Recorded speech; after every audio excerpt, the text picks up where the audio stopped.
There is a street in South London where a 15-year-old boy was stabbed 4 times on his way into school.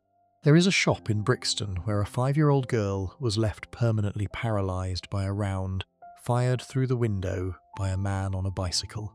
There is a flat in North London where a Kurdish man confined to a wheelchair ran a narcotics empire so large that academic researchers estimated it controlled 90% of a specific substance entering the entire country.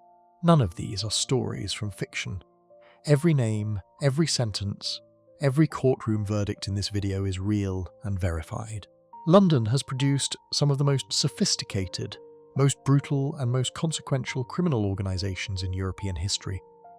From the torture chambers of 1960s South London to the faceless phone lines sending children across the country today. 10 gangs, 10 cases, decades of documented evidence. This is what actually happened. Section 1. The Richardson Gang. South London gang Charlie Richardson was born in 1934 in Camberwell, South London. His father, a prize fighter and rag-and-bone man, walked out on the family when Charlie and his younger brother Eddie were still young, leaving them in poverty. That detail matters because it shaped everything that came after. The two boys grew up hard, grew up angry, and grew up with zero tolerance for anyone who crossed them. By the late 1950s, Charlie was running a scrap metal business in Camberwell.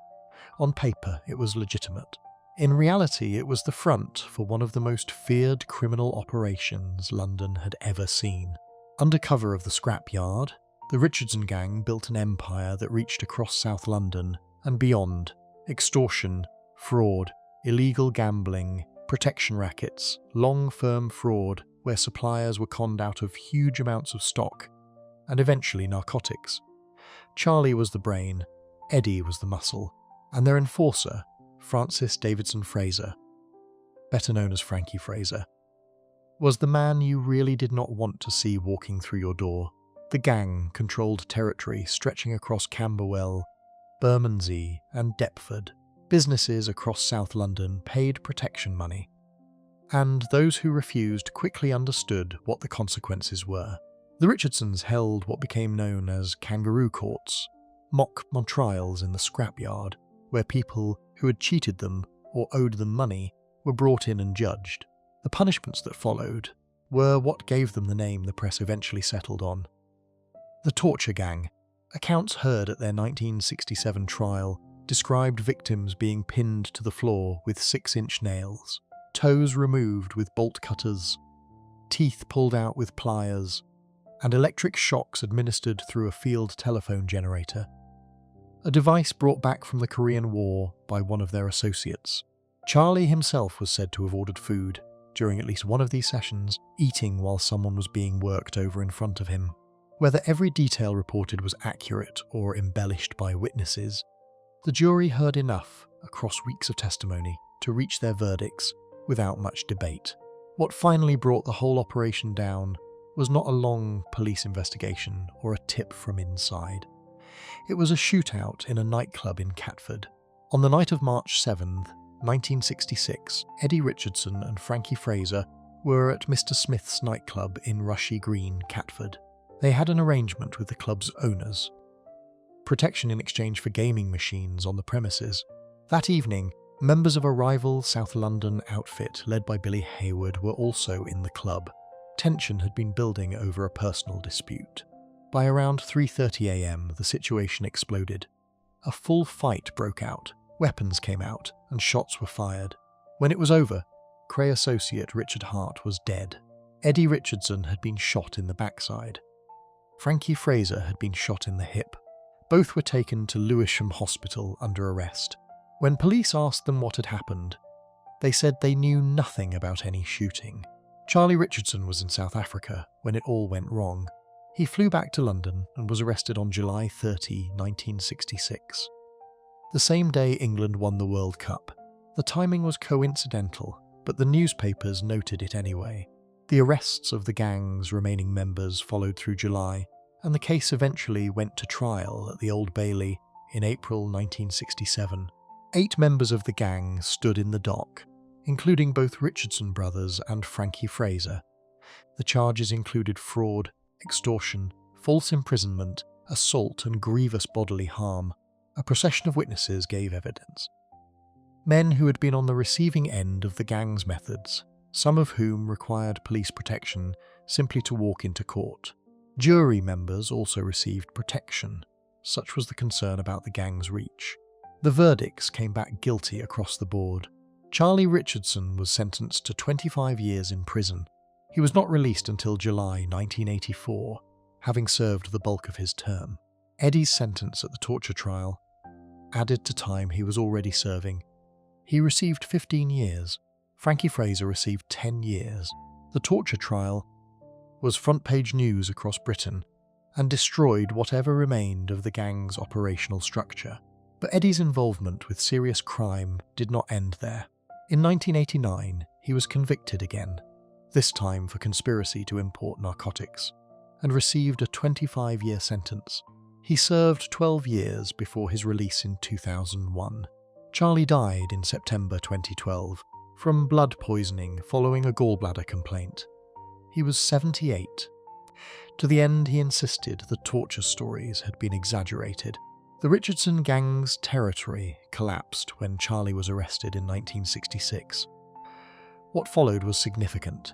With both the Richardsons and the Krays taken down by 1969, South London's underworld had a vacuum at its centre. Other organisations moved quickly to fill it, and one of the first to do so operated from a cramped area of North London, building the kind of fortune that made the Richardsons look almost small-scale by comparison. Section 2. The Clerkenwell Crime Syndicate. The Addams family Barnsbury is a quiet residential street in Islington, North London. In the 1950s and 1960s, it was working class, tight-knit, and largely unremarkable. It was also where an Irish Catholic family of 11 children grew up in conditions that left very little room for anything comfortable. 3 of those children, Terry, Tommy, and Patrick Addams, would go on to build what law enforcement and media alike eventually called the most powerful organised crime group Britain had ever produced. Terry Addams was born in 1954, the eldest of the 3 brothers who would lead the operation. Tommy followed in 1958. Patrick, known on the streets as Patsy, was the youngest of the trio. They started, like most criminals of their generation, small. Market traders in North London were shaken down for protection money. Local disputes were settled with violence. But what separated the Addams brothers from most street-level criminals was that they never stayed street-level. Terry, in particular, had an instinct for building systems rather than just committing crimes. He understood money. He understood silence. He understood that the best criminal operation is one that nobody can prove exists. By the 1980s, the Clerkenwell Crime Syndicate, known on the streets as the A-Team, or simply the Addams family, was fully operational. The territory was centred on Clerkenwell in Islington, and the operation had expanded well beyond the protection rackets of the early days. The syndicate moved into narcotic importation on a serious scale, bringing cocaine and other substances into Britain through networks that stretched into South America and continental Europe. Tommy Addams, acting as the financier of the operation, was the one who in 1985 was charged with involvement in handling gold from the Brinks-Mat robbery, one of the biggest heists in British history, carried out at Heathrow Airport in 1983. He was acquitted at the Old Bailey in a trial that also included co-defendant Kenneth Noy. The syndicate was linked by investigators to 25 fatal incidents involving rival criminals and suspected informants. They were also alleged to have made payments to Metropolitan Police officials, Crown Prosecution Service staff, and to have intimidated jurors, which, if true, would explain how the Addams brothers managed for so long to walk out of courtrooms without convictions. Before Tommy and Terry were finally brought down in 1998 and 2007 respectively, police and prosecutors had repeatedly tried and failed to make charges stick. The running assumption in certain parts of the legal system was that the Addams family had found ways to reach inside the process itself. The Metropolitan Police eventually decided that standard detective work was not going to be enough. In a move described as the first of its kind since the end of the Cold War, they brought MI5 into the investigation. The security service ran an 18-month bugging operation on Terry Adams, recording his conversations and mapping his financial activity. What investigators found when they raided his Barnsbury home in April 2003 was significant. High-value artwork, antiques, jewellery, and cash. The prosecution at the Old Bailey later described him as someone who had kept his distance from direct evidence while profiting from an operation built on fear and organised harm across decades. Before Terry's arrest, 1998 had already been a catastrophic year for the syndicate. Tommy Adams was convicted that year of organising an £8 million cannabis importation operation and sentenced to 7 years. When a judge ordered him to surrender a portion of his proceeds or face an additional 5 years, his wife walked into court on 2 separate occasions, each time carrying a briefcase containing £500,000 in cash. That detail alone illustrates the scale of what the syndicate had accumulated. Also in 1998, 2 men closely connected to the Adams operation vanished or were removed from the picture. Saul Nahome, described in court as the syndicate's financial advisor, was shot and fatally wounded outside his North London home in a targeted attack carried out by a gunman on a motorcycle. No one has ever been charged with his fatal shooting. Gilbert Winter, an enforcer who had been acquitted of a 1994 sword attack on a rival after key witnesses refused to testify, drove away from his Tottenham home in March 1998 and was never seen again. His bank accounts, credit cards and phone have not been used since.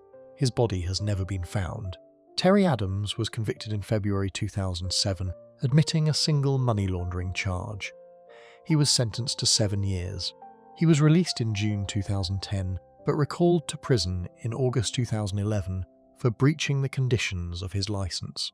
He was also ordered to pay £4.8 million in legal fees to the firms that had represented him under the legal aid scheme, plus £800,000 in prosecution costs. Patrick Adams was arrested in Amsterdam in 2015 after fleeing the UK to avoid charges connected to a 2013 incident in Clerkenwell, where he shot a man in the chest at a street junction.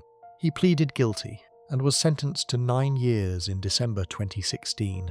The prosecution at Terry Adams' trial put their assessment of him plainly in court.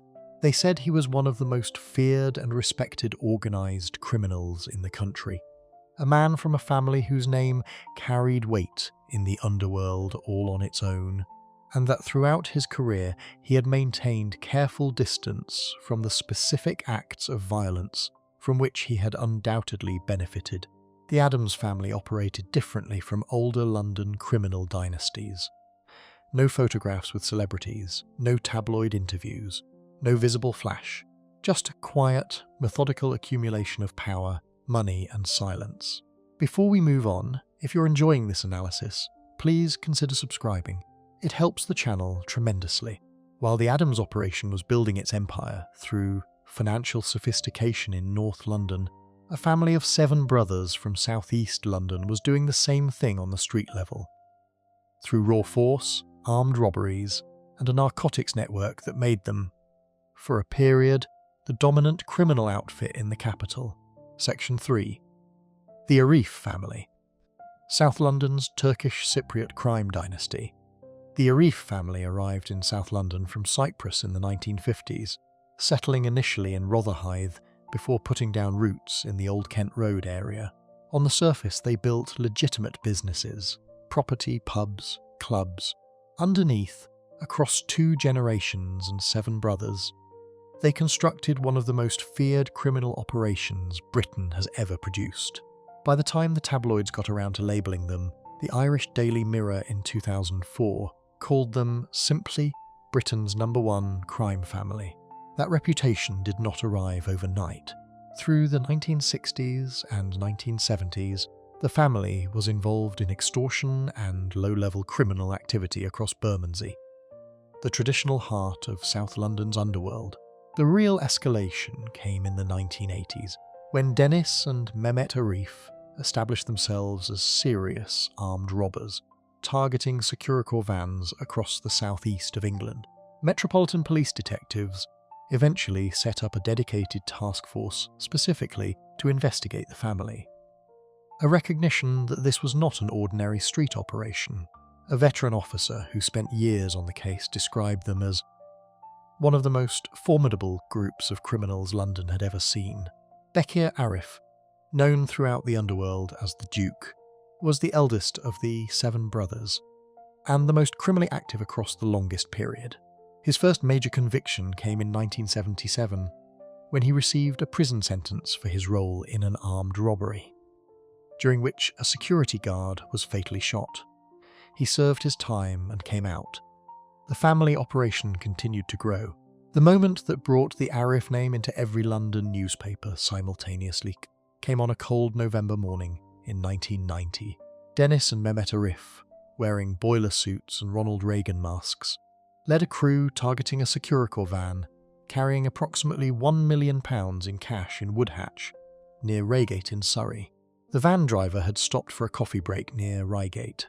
The crew moved in. Armed police officers, who had been monitoring the family's movements, were already on the scene. What followed was a confrontation rather than a clean robbery. Officers opened fire.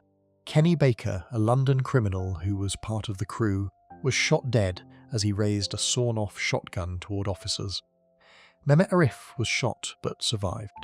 Both Dennis and Mehmet were arrested at the scene. At the Old Bailey, Dennis Arif received a 22-year prison sentence. Mehmet received 18 years. The trial judge described the defendants as dangerous, ruthless, greedy, and clever, and requested that jury members be given protection due to the family's known reach and influence. That same year, Dogan Arif, regarded by many as the operational godfather of the family, a man described in press reports as someone who favoured sticking a firearm down a person's mouth as a way of getting their attention, was convicted at Maidstone Crown Court of separate narcotics offences. By the time Bekir's 1999 trial concluded at the Old Bailey, he was the third Arif brother to receive a major custodial sentence. Police had spent a year running surveillance on him, recording hundreds of hours of conversations between Bekir, his associates, and their supplier. The recordings captured the planning of a conspiracy to supply 100 kilograms of narcotics worth £12.5 million. During the trial, Bekir told the jury he was nothing more than a small-time businessman who had stumbled into a situation he did not understand. The judge, Geoffrey Grigson, was direct in his response. Bekir's role was plainly that of principal. His conduct throughout had been cynical and dishonest, and there was no mitigation whatsoever. He was sentenced to 23 years. The family had also been central to one of the most brutal territorial conflicts South London saw in the 1990s. A war erupted between the Arifs and the Brindle family, a South London criminal outfit with its own long history, over territory and business in Bermondsey. The conflict drew in other South London criminal networks and ran across several years. When it ended, 8 people had lost their lives across the connected feuds involving the Arifs, the Brindles, and the Daly family. One pivotal incident occurred on March 11, 1991, when Ahmet Abdullah, a cousin of Dogan Arif, who worked with the family, was shot dead by masked attackers in a Walworth betting shop. Tony and Patrick Brindle were charged with the killing and acquitted at the Old Bailey in May 1992.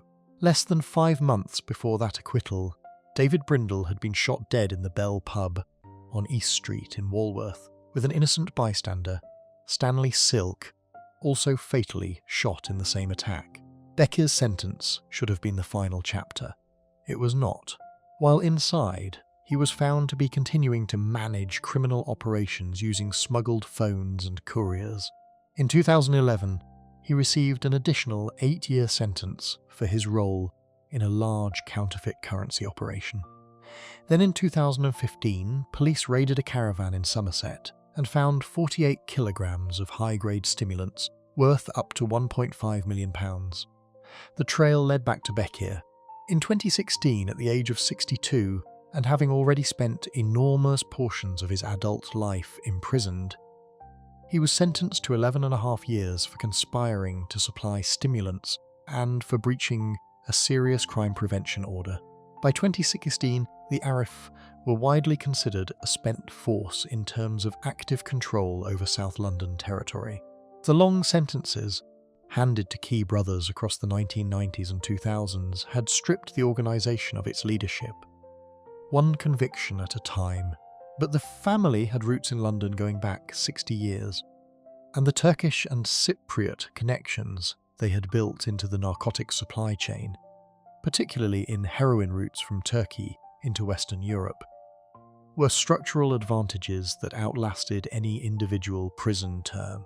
While the Arifs were building their operation through direct violence and street-level force, a Kurdish family operating from North London was doing something far larger in scale, running a narcotics empire so vast and so deeply connected to international supply chains that even the Arifs, with all their reach, were operating on a smaller stage by comparison. Section 4. The Baybasin Family. The godfathers of Green Lanes is a long stretch of road running through Haringey and Hackney in North London. For most people who live nearby, it is a place full of cafes, restaurants and corner shops, serving one of the largest Kurdish and Turkish communities in Western Europe. Through the 1990s and into the 2000s, it was also the operational base for a criminal family whose reach into Britain's narcotic supply chain was so deep that academic research estimated they controlled as much as 90% of the country's incoming supply of a particular class A substance at the height of their power. The Baybasin family came from Lys, a small town in the Kurdish region of southeastern Turkey. The patriarch, said Baybazan, built early criminal money through black market cigarettes before moving the family into the far more profitable world of raw opium, which he eventually processed into higher value product through isolated laboratories. By the time his sons took over the operation, the infrastructure was already in place. Supply lines running from Turkey through the Balkans and into Western Europe. A network built on family loyalty, ethnic community ties, and the kind of violence that made potential informants think very carefully before speaking to anyone in law enforcement. Hüseyin Bey Basin was the eldest son and the first to build serious international reach. He was arrested in the United Kingdom in May 1984 at Dover, where authorities found a large quantity of a controlled substance linked to a smuggling operation he had been running using a fake passport. He was sentenced to 12 years. British authorities transferred him to Turkey to serve the remainder of his sentence there. He was released after just 4 months. 4 days after walking out of the Turkish prison, he was caught again in Silivri, a town west of Istanbul, carrying an unlicensed firearm and narcotics. None of it slowed him down for long. By 1994, Hüseyin had moved his base to the United Kingdom, living in London while his brother Abdullah was already established in North London. British Foreign Intelligence Service MI6 had Hüseyin listed as one of their most wanted targets by 1997. The following year, on March 27, 1998, he was arrested in a villa in Lieshout, Netherlands, in a joint operation carried out by British, Italian, Belgian, German and Dutch law enforcement acting together.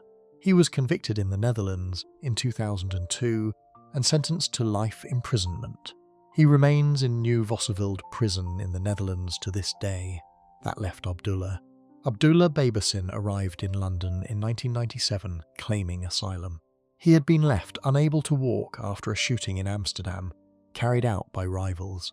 Sitting in a wheelchair, he applied for and received asylum status in the United Kingdom. A decision that later generated considerable controversy when his true activities became clear. He moved into a large home in Edgware, and operating through an organisation he built called the Bombasila, a Turkish word meaning the bombers. He ran North London's narcotics trade with a level of control and brutality that the surrounding community lived with in near total silence for years.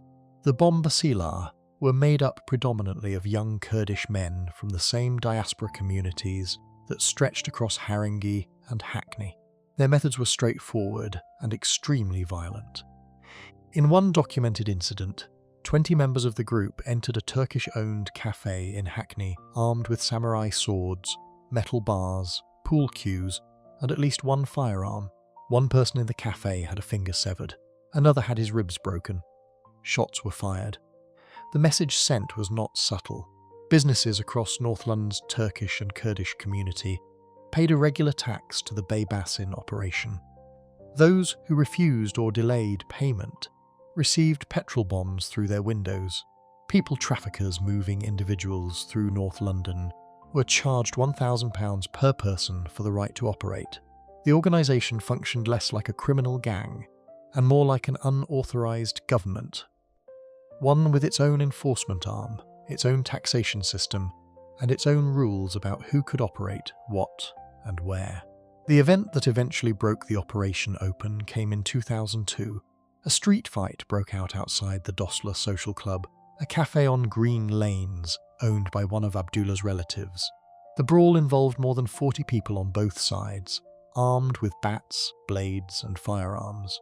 When it ended, a Kurdish man named Ali Sandogan, a cleaner with no criminal connections who happened to be present, had been stabbed to death. 20 people had been injured.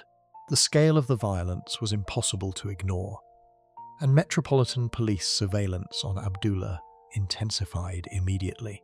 The investigation that followed lasted years. When it concluded in 2006, Abdullah was convicted of narcotics conspiracy, blackmail, and perverting the course of justice. He was sentenced to 22 years in prison. 10 members of his organisation received additional sentences ranging from 5 to 16 years for related offences, including kidnapping and supplying Class A substances. Abdullah was held in HM Prison Belmarsh, one of Britain's highest security facilities. He was released in 2011 and returned permanently to Turkey in 2012. His brother Mehmet Bey Basin, the youngest of the 3 most active brothers, was sentenced separately. In 2011 at Liverpool Crown Court, he received 30 years for conspiring with a criminal network in Merseyside to import large quantities of controlled substances from South America. Interpol had files open on at least 12 Bey Basin family members and dozens of their associates across Europe. The family had operations running simultaneously in Germany, the Netherlands, Belgium, Italy, Spain, and the United Kingdom. By the standards of any purely British criminal organisation covered in this video, the Bey Basins were operating on a categorically different level. International, structured, and embedded inside a legitimate community in a way that made traditional policing almost useless against them for years. Before we move on, if you're enjoying this analysis, please consider subscribing. It helps the channel tremendously. The Tottenham Mandem could not have been more different in style, where the Bey Basins moved substances quietly through international networks. The Mandem built their power through direct physical presence on the streets of North London, block by block, estate by estate. And their story begins not with a family business from Turkey, but with a riot on a council estate in 1985. Section 5. The Tottenham Mandem. Broadwater Farm's most dangerous export, Broadwater Farm, is a housing estate in Tottenham, North London. Built in 1967, it was designed to house more than 3,000 people across a dense cluster of connected tower blocks. By the 1980s, high unemployment, poor investment, and fractious relations between residents and the Metropolitan Police had made it one of the most tense estates in the capital. The group that would become the Tottenham Mandem, originally known as the Frontliners, then the Tottenham Boys, had been forming on those walkways since the late 1970s, emerging directly from an earlier crew known as the Broadwater Farm Posse. On October 5, 1985, 4 police officers entered the home of Cynthia Jarrett, a black mother of 5, searching for stolen property. They found nothing. While officers were inside, Cynthia Jarrett collapsed and died of heart failure. Her death came just weeks after police in Brixton had accidentally shot and paralysed Cherry Gross during a separate operation, and the community's capacity for further provocation had already run out. The following evening, October 6, protests on Broadwater Farm turned into a full riot. Up to 500 officers responded. Petrol bombs, bricks and bottles rained down from the walkways. By midnight, 58 police officers and 24 other people had been taken to hospital. At around 10:15 that night, PC Keith Blakelock, a 40-year-old officer who had been deployed to protect firefighters tackling a blaze on the estate, was surrounded by a group of rioters and repeatedly stabbed. He died from his injuries. No one has ever been convicted of his killing.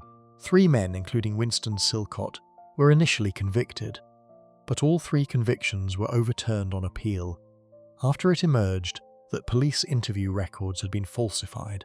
One of the young people present on the estate that night was Mark Lambie, then 14 years old. He was suspected of involvement in the attack on PC Blakelock. The case against him and 2 other juveniles collapsed. It was the beginning of a pattern that would define his relationship with the justice system for the next 17 years.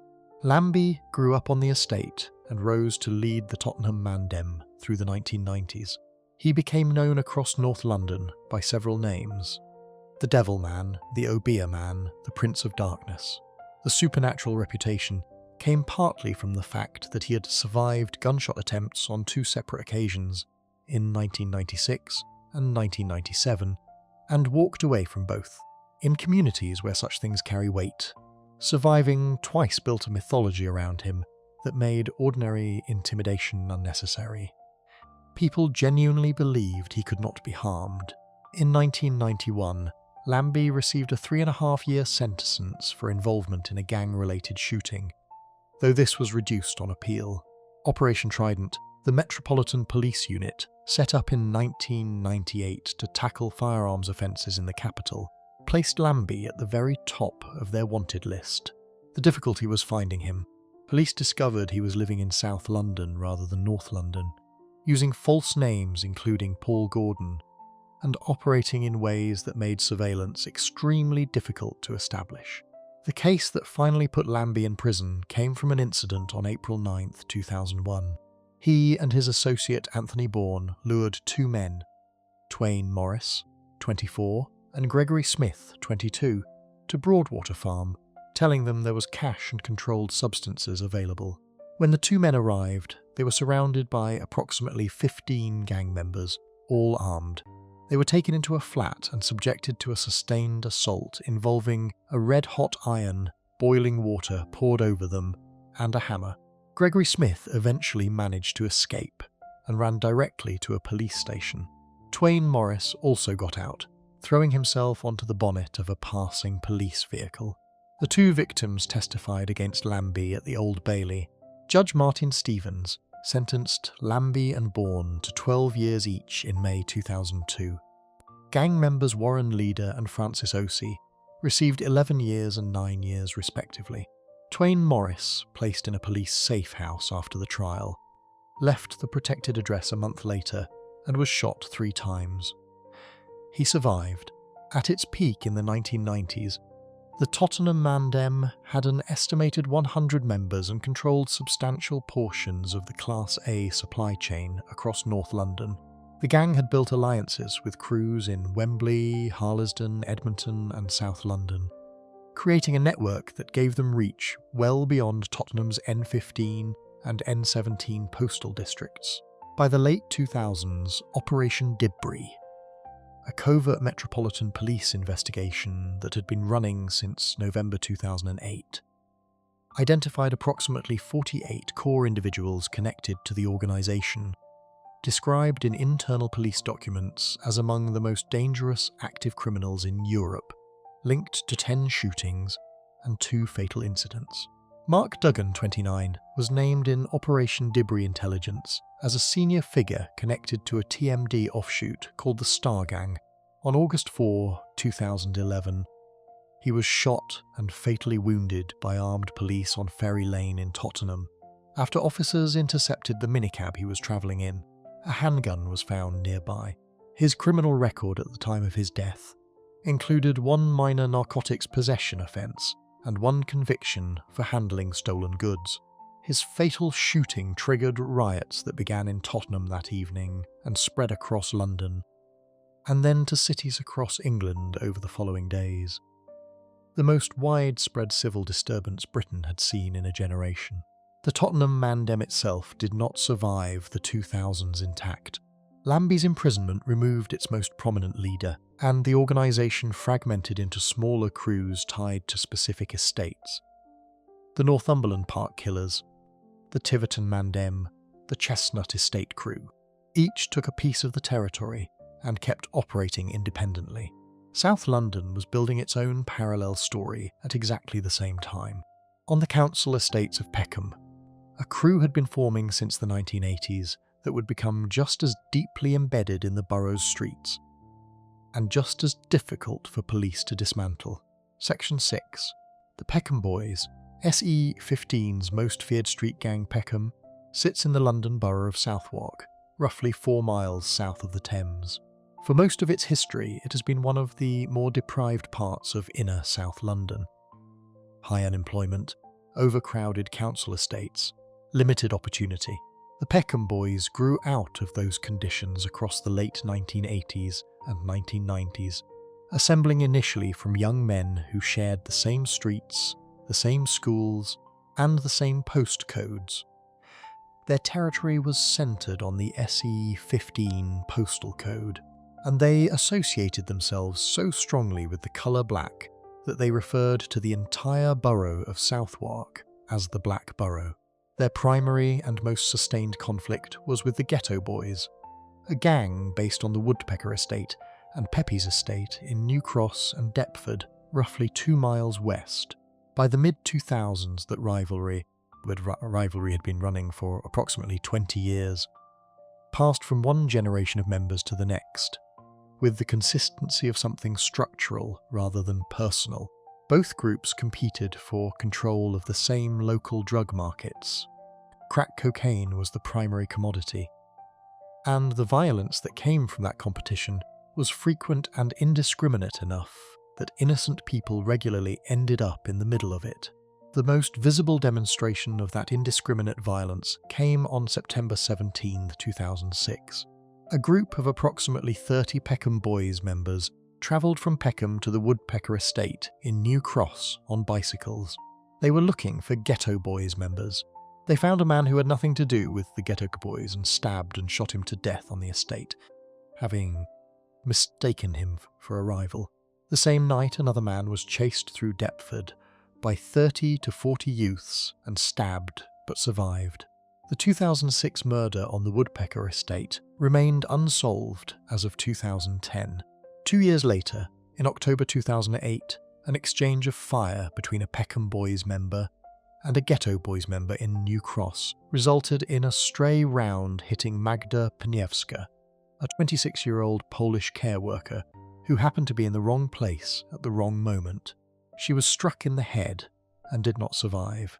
Nobody was found guilty of her death. The armed robbery operation the gang ran was recorded in meticulous detail following Metropolitan Police dawn raids in September 2008. Between March 2007 and August 2008, members connected to the Peckham Boys carried out over 120 armed robberies across 17 London boroughs. The targets were predominantly gaming machines in betting shops, arcades and pubs. The weapons used included machetes up to 18 inches long, crowbars, knives and heavy screwdrivers, chosen to terrify rather than necessary to cause injury, though injury frequently followed. At the peak of the operation, the gang was carrying out up to 4 separate robberies in a single day. The total stolen across the 17-month period came to approximately £200,000. One figure, connected to the gang's upper tier, gives a precise sense of what its members were sitting on. In September 2007, a Peckham Boys leader known as Raver, his full name Marlon Grandison, was jailed after police found at his address a MAC-10 submachine gun, 3 Makarov handguns, 2 silencers, 379 rounds of live ammunition, 60,000 counterfeit tablets, 10 ounces of cannabis, and a significant quantity of cocaine. The 4 handguns were matched through forensic examination to 6 previously unsolved street attacks. Granderson was convicted of firearms possession and received a life sentence with a minimum of 10 years. In August 2010, the Metropolitan Police announced convictions of several members of the Shoot Instant gang, a direct offshoot of the Peckham Boys, on charges of supplying Class A substances. Those convictions came from raids across Southwark, in which a total of 80 people were arrested. After one operation alone, 49 individuals were charged with 212 separate offences, the majority involving Class A drug supply. The attack that drew the most sustained national attention came in the early hours of a night in February 2012. Daniel Graham, 18 years old, was attacked on a main road in East Dulwich by members of the GMG set of the Peckham Boys. The attack lasted approximately 45 seconds. In those 45 seconds, he received 24 stab wounds, inflicted with knives and a broken bottle, in full view of passengers sitting on a number 176 bus. Graham tried to get back onto the bus. Passengers helped pull him aboard. A nurse and her sister, who were on the bus, laid him across 2 seats and tried to help him. The driver kept moving. Graham died from his injuries. At the Old Bailey, Jordan Williams and Colin Agates, both juveniles, were ordered to be detained during His Majesty's pleasure, with Agates given a minimum term of 15 years. Lenny John, 24, received a life sentence with a minimum of 22 years. The judge described the attack as carried out with horrific and merciless brutality. By 2011, Southwark Council had formally identified 3 active sets of the Peckham Boys, PYG, Anti-GMG and SN1, as the most active criminal groups in the Peckham area. The gang had adapted its operations in the same way most major London street organisations did in the 2010s, moving into county lines distribution, sending members and younger recruits out to rural areas and coastal towns to establish and run drug supply chains far from Peckham's increasingly policed streets. Time Out magazine, in an editorial decision that generated significant press coverage and considerable controversy, included the Peckham Boys in its annual list of the 100 most influential organisations in London. In November 2006, the magazine's editorial team listed them as movers and shakers. The Metropolitan Police declined to comment on the inclusion. Before we move on, if you're enjoying this analysis, please consider subscribing. It helps the channel tremendously. The Peckham Boys operated primarily through physical force and territorial presence. 2 miles north, on the Angeltown estate in Brixton, a group that formed around 2008 was doing the same thing, but with a level of concentrated local violence so extreme that police eventually estimated they were responsible for 3/4 of all violent incidents involving young people across parts of their borough. Section 7. The Gaz Gang. Angeltown's most dangerous crew. Angeltown is a housing estate in Brixton, in the London borough of Lambeth. It sits roughly half a mile from Brixton town centre, and by any measurable standard of deprivation, it ranks among the most severely affected communities in inner South London. A 2012 Lambeth Council report formally described Angeltown as severely deprived across income, employment, health and crime. It is also the estate where, in the late 2000s, a group of young men formed the Gaz Gang, taking a name that stood for multiple things depending on who was using it. Guns and shanks, gangsters always shoot, grip and shoot, or grind and stack. Angeltown had been home to serious gang activity long before Gaz existed. Through the 1990s, the estate was dominated by the PDC, a gang that at its peak was the largest and most prominent criminal outfit in the SW9 postcode. By the early 2000s, successive imprisonments had fractured the PDC's leadership structure. Other groups stepped in to fill the gap. JAS emerged from the younger generation of those groups, the teenagers and young adults who had grown up watching the older crew operate, and who now formed their own identity in the same streets. At its founding, GAZ reportedly had over 100 members. By 2012, that figure had dropped to approximately 50 active participants.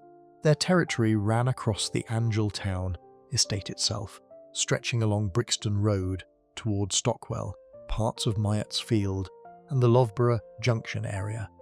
Their primary rival was ABM, All Boot Money, a crew operating out of Stockwell, roughly a mile north. The conflict between GAZ and ABM drove the majority of the violence connected to the gang in the years between 2010 and 2014. The first major conviction linked to gas came from events that took place on July 19, 2010. Zach Olumegbon was 15 years old, a member of a rival crew called TN1, Trust No One, based in Tulse Hill. He arrived at Park Campus School in West Norwood at 8:45 in the morning. 4 members of GAZ, 2 aged 15 and 2 aged 16 at the time, stepped out of a stolen Nissan Almera and attacked him. He was stabbed 4 times, twice in the chest, once in the neck, once in the lower body. 2 of the chest wounds pierced his heart. Teachers from the school ran to help but could not save him. The day before he was attacked, Zach Olumegbon had spoken at a conference on youth violence in London. 4 JAS members, Helder Demaraeus, Ricardo Giddings, Jamal Moore and Kyle Kinghorn, were convicted of Zach's killing at the Old Bailey in November 2011. A 5th member was convicted of manslaughter. The 4 convicted of taking part in the fatal attack were found guilty of murder and received life sentences. The combined minimum terms across all 5 sentenced members reached 76 years. The incident that placed Gazgang in front of the entire country came 6 months after those convictions. On the evening of March 29, 2011, 3 GES members, Nathaniel Grant, Kazim Kolawole and Anthony McCalla, rode bicycles into Stockwell, entering what was considered ABM territory. They were looking for a specific rival named Roshan Bryan, who had taken refuge inside the Stockwell Food and Wine store on Stockwell Road. Grant, still mounted on his bike outside, fired 2 rounds through the shop front. The shots hit Roshan Selvakumar, 35, in the face. They also struck 5-year-old Thusha Kamaleswaran in the chest. Thusha had been playing in her uncle's shop. The bullet hit her spine. She was permanently paralysed from the waist down. She has not walked since. Detectives reviewed approximately 700 hours of footage from 150 CCTV cameras across the area in the course of the investigation. All 3 men were convicted at the Old Bailey of grievous bodily harm with intent against both victims, and of the attempted taking of life of Roshan Bryan. Nathaniel Grant received a life sentence with a minimum term of 17 years. Kazim Kolawole and Anthony McCalla each received life sentences with minimum terms of 14 years. Before those sentences were handed down, McCalla had already been identified by Lambeth's youth offending team as a high-risk individual. A local gang mediator told BBC News afterwards that once McCalla turned 18, the funding for youth intervention programs in his case had run out. There was no structure in place to catch people who aged out of the youth support system and remained in dangerous environments. By 2012, Lambeth Council and the Metropolitan Police jointly estimated that gang was responsible for 3/4 of all violent incidents involving young people in parts of Brixton. 8 members were by that point serving sentences for taking part in, or attempting to participate in, fatal or near-fatal attacks. In the raids that had preceded the gang's peak, 88-foot soldiers connected to the organisation had already been arrested.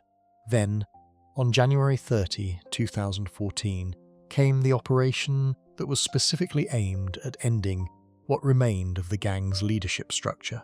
More than 700 police officers took part in coordinated dawn raids across addresses in London, Essex, Bracknell, Bedfordshire and Edinburgh. Officers recovered significant quantities of crack cocaine and thousands of pounds in cash. 29 people aged between 18 and 47 were arrested on charges including conspiracy to supply Class A substances, money laundering, fraud and immigration offences. The Metropolitan Police described those arrested as the most senior and highest harm members of the organisation. Detective Superintendent Martin Huxley of Lambeth Borough told the press that day that anyone who dealt narcotics and brought harm to communities should expect police to use every tactic available to arrest and convict them. The Yardie gangs operated across South London at roughly the same time, not as a single organisation, but as a loose network of Jamaican origin crews whose arrival in the 1980s transformed London's relationship with crack cocaine, and whose clashes with police produced the single most significant law enforcement response the capital had seen in decades. Section 8. The Yardie Networks. Jamaica's most violent export. The word Yardie comes from the Jamaican patois term for home, yard, meaning back home, meaning Jamaica. Caribbean immigrants who arrived in the United Kingdom during the 1950s and 1960s used the word informally to describe new arrivals from the island. By the 1980s, British tabloids had turned it into something else entirely. A label for Jamaican origin criminal networks that were flooding London's most deprived communities with crack cocaine, and bringing with them a willingness to use firearms that local criminals, by and large, had not encountered before.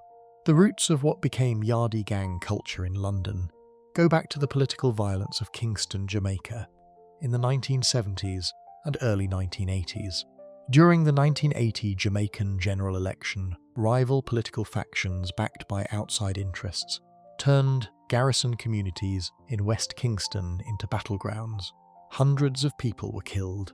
Many of the men who survived those conflicts as young fighters eventually left Jamaica, some through arrest, some through fear, some simply looking for new territory, and a significant number ended up in London, carrying the same methods they had used back home. By 1987, something measurable had shifted on London's streets. That year, Metropolitan Police officers seized 400 kilograms of cocaine across the capital, compared to 80 kilograms in the years immediately before. The market had changed. Crack cocaine, which could be produced cheaply from powder cocaine and sold in individual portions at low prices, was being distributed through tightly controlled street-level networks across Brixton in South London, Harlesden and Stonebridge in northwest London, and the Hackney and Tottenham areas of North London. The Yardie posses had established themselves in each of those areas and were enforcing their control with firearms. Scotland Yard recognised the problem as early as 1987. The response was chaotic. A dedicated unit was eventually set up, called the Drug-Related Violence Intelligence Unit, but it was chronically underfunded and poorly led. The most illuminating example of how badly the initial response was managed came from a single case that later became a significant public scandal. Eaton Green arrived in Brixton in February 1991, fleeing Jamaica where he was wanted on serious charges. Within 3 months of arriving, he had been arrested by a Metropolitan Police officer named Steve Barker on drugs and weapons charges. Rather than being charged and deported, Green was recruited as a paid informant. He was given the code name Aldridge Clark. Over the following 2 years, he provided 168 detailed intelligence reports on Yardie operations across London. Names, locations, supply chains, associates, and was paid up to £1,000 per report.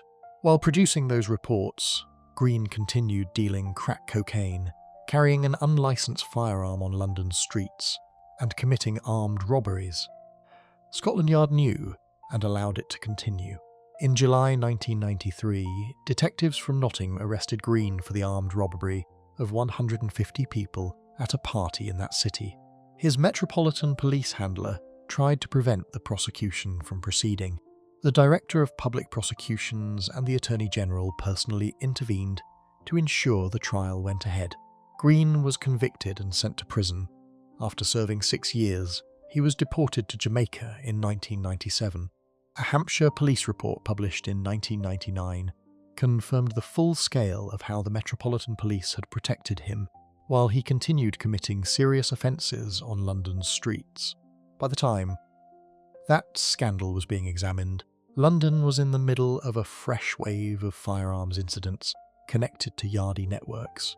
In the first 7 months of 1999 alone, there had been 29 drug-related fatal incidents involving intra-community attacks in London, along with 23 additional non-fatal firearms incidents concentrated in Brixton, Harlesden and Dalston. The violence was concentrated specifically in areas where Yardie-associated networks competed for control of the crack cocaine trade.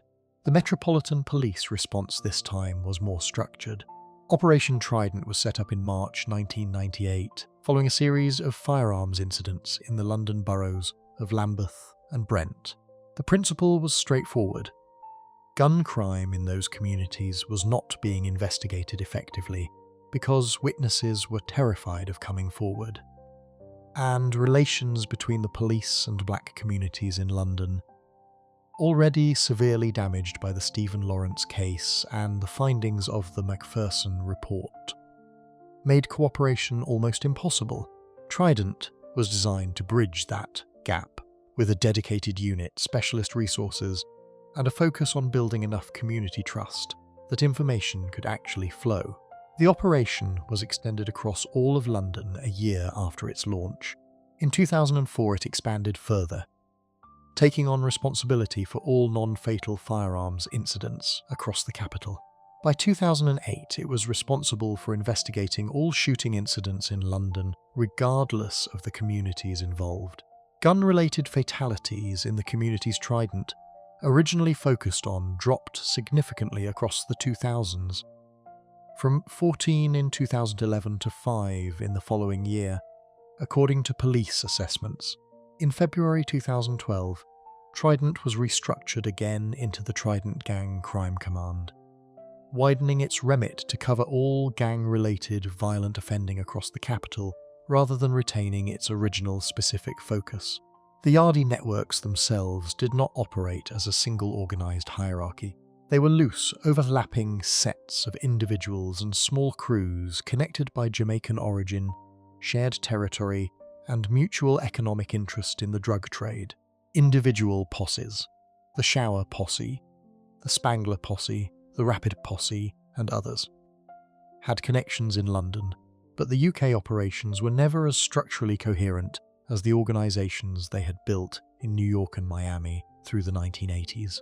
What they brought to London was primarily two things: a product, crack cocaine at street level, and a culture around firearms that accelerated the pace and lethality of gang conflict across South and North London in ways that took law enforcement a decade to fully register and respond to.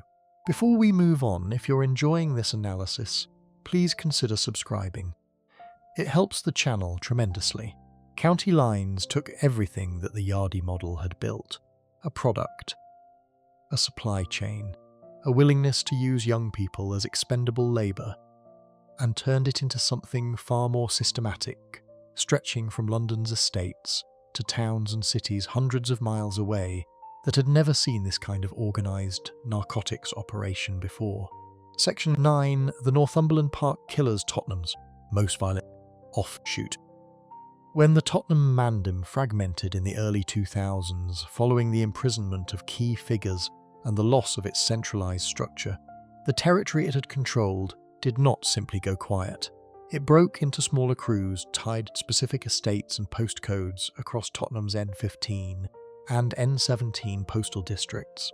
One of those crews took the name Northumberland Park Killers, NPK, after the ward in Tottenham where many of its founding members lived and operated. The NPK did not inherit the Mandem's broad alliance network or its cross-London reach. What it inherited was the territory, the drug markets, and the pattern of retaliatory violence that had defined North Tottenham's street landscape for 2 decades. The NPK's primary colour was purple. Members wore purple bandanas as identification, a detail that would later become evidence in court proceedings against them. Their main rivals in the mid to late 2000s were a crew from Edmonton called the Shankstars, whose clashes with NPK produced a sustained cycle of attacks and retaliations across North London. The rivalry came to a head in November 2007, when members of both groups were involved in a street fight. What followed was months of revenge attacks as each side went after members of the other. One of those retaliatory attacks went to court. Jerome Bruce DeRouche, a man associated with the Shankstars, had been assaulted 3 times by NPK members in the space of a month following the November 2007 fight. He fled London entirely, travelling to relatives in Trinidad for several months. On July 5, 2008, the day he returned to his family in Edmonton, NPK members spotted him at a bar in Waltham Cross, Hertfordshire. He was followed and attacked. He was stabbed 6 times. The wounds included a lacerated liver and a collapsed lung. 2 of the stab wounds would have been fatal without expert surgery. 3 NPK members were convicted at St Albans Crown Court. Samson Ogundipe, 21, and Tyan Miller, 20, were given indeterminate sentences for public protection, meaning no fixed release date. Judge Michael Baker stated that if he had given fixed terms, Miller would have faced 11 years and Ogundipe, whom he described as the ringleader, would have served 16. Jermaine Nimmo, 21, was sentenced to 9 years. A purple bandana found at the scene tested positive for Ogundipe's DNA. A bloodstain matched Miller. In 2009, 6 members of NPK and 5 members of the Shankstars were sentenced for the original November 2007 fight that had set the retaliations in motion. Also in 2009, NPK members were convicted in connection with the fatal shooting of Gary Guthrie in Streatham in October 2007. Guthrie died from a single gunshot wound to the chest. Junior Cameron was found guilty of harbouring the firearm used and received a custodial sentence. Other defendants walked free after the judge ruled there was insufficient evidence against them. By 2018, at least 4 fatal incidents in Haringey. The North London borough, that includes Tottenham, had been linked to conflicts involving NPK-connected groups. The gang had continued to recruit from the estates of North Tottenham, and the combination of drug territory disputes and long-standing intergroup hatred meant that violence remained a recurring feature of the area's landscape. More than a decade after the original Tottenham Mandim had ceased to function, the case that brought the NPK to national attention came on the evening of February 22, 2019. A group of 7 individuals, 5 of whom were subsequently convicted, set off from the Broadwater Farm estate on bicycles at around 7 p.m, armed with knives, a handgun, a shotgun, and at least 1 sword. They were heading toward Wood Green, looking for members of a rival North London crew called WGM. They found their targets. Jason Fraser, 20, was stabbed 8 times and shot once in the lower body. While the attack on Fraser was ongoing, Kamali Gabadon Link, 19 years old, Fraser's friend, drove his car directly at the attackers to try to interrupt the assault. The group turned on him. He reversed his car and ran into a hair salon on Vincent Road in Wood Green. The attackers followed him inside. He was stabbed 5 times. 1 wound severed an artery. He died from his injuries. Outside the salon, members of the public, including women with prams, ran for their lives. The prosecutor at the Old Bailey described the scene as more reminiscent of a film than a night in North London. All 5 defendants were convicted of taking part in Kamali Gabadon Link's killing. Shireen Cookhorn, 21, of Tottenham, received a life sentence with a minimum of 28 years. Tyrell Graham, 18, received a minimum of 25 years. 3 17-year-olds, Jaden O'Neill Cricklow, Shane Lyons and O.J. Hamilton, were each sentenced to life with minimum terms of 21 years. The total combined minimum across all 5 sentences was 116 years. When the sentences were handed down at the Old Bailey on January 27, 2020, a fight broke out in the courtroom. The convicted men attacked custody officers in the dock. People in the public gallery attempted to climb down into the well of the court and had to be physically restrained. 4 custody officers were taken to hospital with minor injuries. 3 people were arrested. The Crown Prosecution Service noted afterwards that one of the defendants, when stopped by police shortly after the attack the previous year, had told officers he hoped they would do something about knife crime. One of the convicted teenagers, Jadine O'Neill Crickler, was a drill rapper who had been offered a £150,000 record deal while awaiting trial. He had performed with established industry figures as part of a collective that included the son of Mark Duggan, whose 2011 fatal shooting had itself been connected to the Tottenham Mandim network, from which the NPK had originally emerged. While the NPK's violence was concentrated in specific North London postcode conflicts, the final chapter in London's drug gang story operates on an entirely different scale. Not one estate against another, but a system that reaches from London streets into every corner of Britain, exploiting children to do it. Section 10. County Lines. London's most destructive modern export. Every gang covered in this video operated with a relatively clear geographical logic. A postcode, an estate, a borough. The territory was the thing. The specific streets that gave a crew its identity, its income, and its reason to fight. County Lines broke that logic completely. It took the product, stripped away the postcode, and turned drug supply into something closer to a franchise operation that London gangs could run from hundreds of miles away. The term county lines describes a specific method of drug distribution. A gang based in a large city, London being the primary source, establishes a dedicated mobile phone number in a smaller town, rural area, or coastal location. That number becomes the deal line.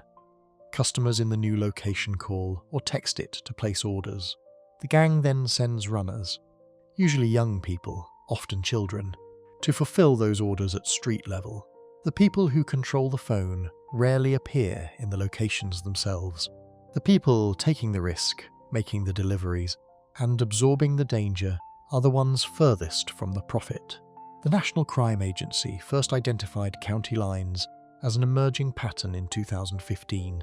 By 2017, the NCA's annual assessment counted at least 283 lines originating specifically from London, and stated explicitly that this was a conservative figure. By 2019, the number of active lines across the UK had grown to approximately 2,000, spread across 88% of police force areas in England and Wales. Every territorial police force in the country had, by that point, reported some level of county lines activity on their patch. The economics of the model explain why it expanded so fast. The NCA's 2017 report found that a typical operating line generated around £3,000 per day. More prominent lines were estimated to produce over £5,000 daily. A single deal line was estimated by the NCA to have the potential to generate over £800,000 in profit from one phone number. One police force reported a drug line and its established customer base being sold between criminal operators for £50,000. Another documented a cocaine supply line purchased for £30,000. These were not desperate operations run on thin margins. They were generating income that dwarfed most conventional employment available in the communities supplying the labour. The reason children became central to the model is practical and deliberate. Young people under 18 are less likely to be known to police. If caught, they are more likely to receive shorter sentences than adults. They are easier to coerce, easier to control, and more susceptible to the grooming techniques that county lines operators use. Gifts, money, status, and a sense of belonging before the threats and violence come. The NCA noted that the grooming process used to recruit child runners closely mirrors the techniques seen in child sexual exploitation. By the time a young person understands what they have been drawn into, leaving is made extremely dangerous. The Children's Commissioner estimated that 46,000 children across England were involved in gang activity, with 4,000 teenagers in London alone being exploited by county lines networks each year. The youngest victims identified by the NCA were 11 years old. Most were between 15 and 17. They were predominantly boys, but girls were also exploited. Vulnerability was the consistent factor. Poverty, family breakdown, school exclusion, undiagnosed learning difficulties. though the NCA also documented cases where children from stable backgrounds were targeted. One specific practice that became a defining feature of county lines is cuckooing. This is when a gang takes over the home of a vulnerable adult. Typically a drug user, someone with a mental health condition, an elderly person, or a single parent, and uses it as a base of operations in the target town. The occupant is effectively imprisoned in their own home, while the gang uses the address to store product, process orders, and house runners. The term comes from the cuckoo bird, which lays its eggs in other birds' nests. Victims are often too frightened, too dependent, or too isolated to contact police. The government formally classified county lines as the most violent model of drug supply operating in the United Kingdom. The violence it generated was not only in London. As gangs pushed into new towns, they encountered existing local dealers and displaced them, sometimes through negotiation, more often through force. Towns that had seen relatively low levels of serious violence suddenly found themselves dealing with armed confrontations between London-based networks and local operators who had previously controlled modest, contained drug markets. The law enforcement response grew in stages. Operation Orochi, the Metropolitan Police's dedicated county lines unit, arrested at least 300 line holders by the time its results were being reported to Parliament. Between November 2019 and January 2021, the Met alone charged 587 line holders and their associates with 1,135 drug-related offences. 20 people faced charges under modern slavery legislation. By September 2020, more 300 or 600 people had been arrested for county lines involvement across the UK since the 2019 enforcement surge began. The government's County Lines programme, established in 2019 with £25 million in dedicated funding and led by the Metropolitan Police, Merseyside, Greater Manchester and West Midlands forces, closed over 1,700 lines between April 2022 and June 2023 alone, achieving 85% of its 3-year target in just over 1 year. None of it has ended the model. The NCA describes county lines as adaptive. When a line is closed, operators frequently re-establish under a new number within days. The infrastructure, the relationships, the debt bondage holding runners in place, the cuckooed addresses, the supply chain from London survives individual arrests. The phone line is the most replaceable part of the entire operation. Every gang in this video built something: territory, reputation, a network of fear and money. County Lines built something different. It built a system that runs itself, replaces its parts, and puts the most disposable people at the front of every risk. That is what makes it the most difficult thing London's drug underworld has ever produced to stop. If you enjoyed this breakdown, make sure to subscribe. Thanks for watching, and I'll see you in the next one.